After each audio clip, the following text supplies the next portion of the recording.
You rip open a shoebox, new sneakers. You go to lace them up.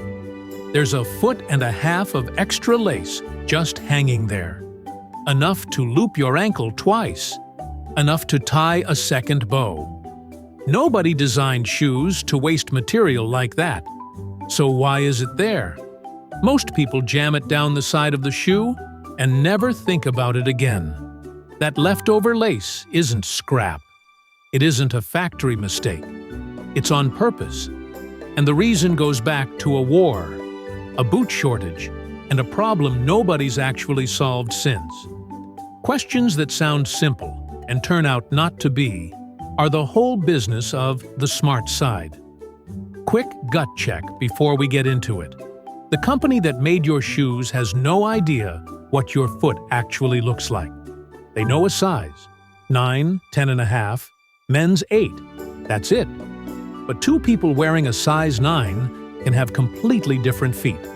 Wide, narrow, high arch, flat arch, thick winter socks, thin summer socks, and orthotic jammed in there. Same size on the box. Different foot entirely. So the lace has to work for all of them at once. Every one. Designers actually have a name for this. It's a written spec. It's on purpose. The same way a dress shirt sleeve comes a little long so a tailor can cut it down to fit you. 1862. Army needs boots. Hundreds of thousands of pairs.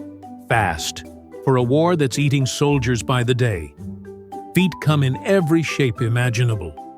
Boots come in maybe a dozen sizes. Making more sizes is slow and expensive. So bootmakers do something cheaper. They make the lacing adjustable.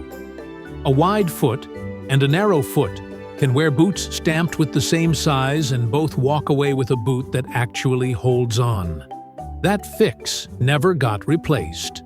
It just rode along, from army boots to basketball shoes to the sneakers sitting by your door right now. Here's the part that got me. That extra lace isn't just there for width. People actually use it. Runners crisscross laces all the way up and wrap them around the ankle twice. That's not decoration. That's someone using nearly every inch of the extra length on purpose. Hikers do a heel lock pattern near the top of a boot to stop their foot sliding forward on a steep downhill. That one pattern alone can eat up 6 to 8 extra inches of lace. So that coil you're stuffing into your shoe isn't leftover. It's a feature waiting for someone who needs it. Now look at the actual numbers, because they tell the story better than I can. A low-top sneaker with 3 or 4 eyelets usually ships with laces around 45 centimeters.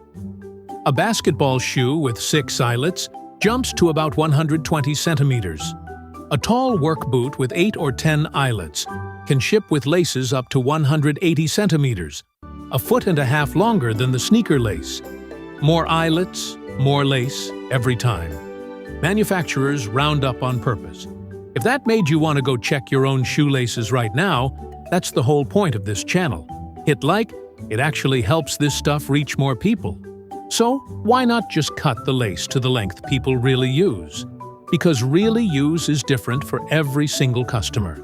And a factory pumping out 80,000 identical pairs can't custom cut for a person who doesn't exist yet. Overshooting a little on every pair is cheap. Undershooting on any pair is a disaster. A long lace you can tuck away or trim. A short lace is just unusable. And an unusable lace means a returned shoe. Nike and New Balance run something they call fit models now, testing lacing across dozens of real foot shapes before a shoe ever ships. Same problem as 1862. It just got a lab and a spreadsheet. So the extra lace by your ankle right now isn't waste. It's a call someone made generations ago, repeated on every production line since. Better to hand you too much than leave you short. We're coming up on 20 seconds left, so subscribe if you want more ordinary objects taken apart like this one. It only takes a second, and it actually matters for a channel this size. Next time you tuck that loop into your shoe or wrap it twice before a run, you're solving the exact same problem a bootmaker was solving in 1862. That lace was never too long.